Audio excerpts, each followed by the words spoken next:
Pre processor commands ఇవి program బిగినింగ్లో ఉంటాయి. అన్ని ప్రీ ప్రాసెసర్ కమాండ్స్ పౌండ్ సైన్తో స్టార్ట్ అవుతాయి, that is hash.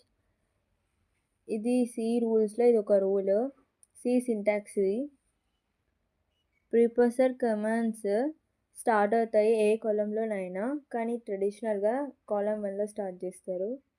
Pre processor command ఏం చెప్తుంది అంటే కంపైలర్కి ఇంక్లూడ్ చేయమని చెప్తుంది. ఏం ఇంక్లూడ్ చేయమని చెప్తుంది అంటే స్టాండర్డ్ ఇన్పుట్ అవుట్పుట్ లైబ్రరీ ఫైల్ని ప్రోగ్రాంలో ఇంక్లూడ్ చేయమని చెప్తుంది.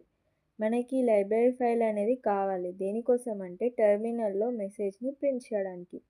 ప్రింటింగ్ అనేది one of the input output processes identify అవుతుంది ఈ లైబ్రరీలో.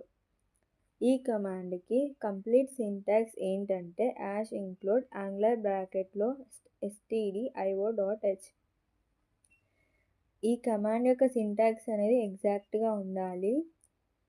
ప్రీప్రాసెసర్ కమాండ్ కాబట్టి ఇది స్టార్ట్ అవ్వాలి పౌండ్ సైన్తో, స్పేస్ అనేది ఉండొద్దు. పౌండ్ సైన్కి కీవర్డ్కి మధ్య keyword is include.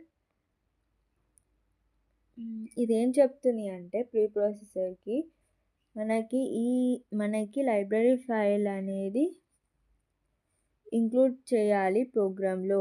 Library file దేంట్లో పాయింట్ అయ్యింది అంటే బ్రాకెట్స్లో, యాంగులర్ బ్రాకెట్స్లో పాయింట్ అయిన ఫైల్ లైబ్రరీ ఫైల్ని ప్రోగ్రాంలో ఇంక్లూడ్ చేయమని ఈ ప్రాసెసర్కి ఈ కమాండ్ చెప్తుంది. హెడర్ ఫైల్ యొక్క నేమ్ ఏంటి అంటే stdio.h. ఇది అబ్రివేషన్ దేనికి? Standard input output header file. Main ఇప్పుడు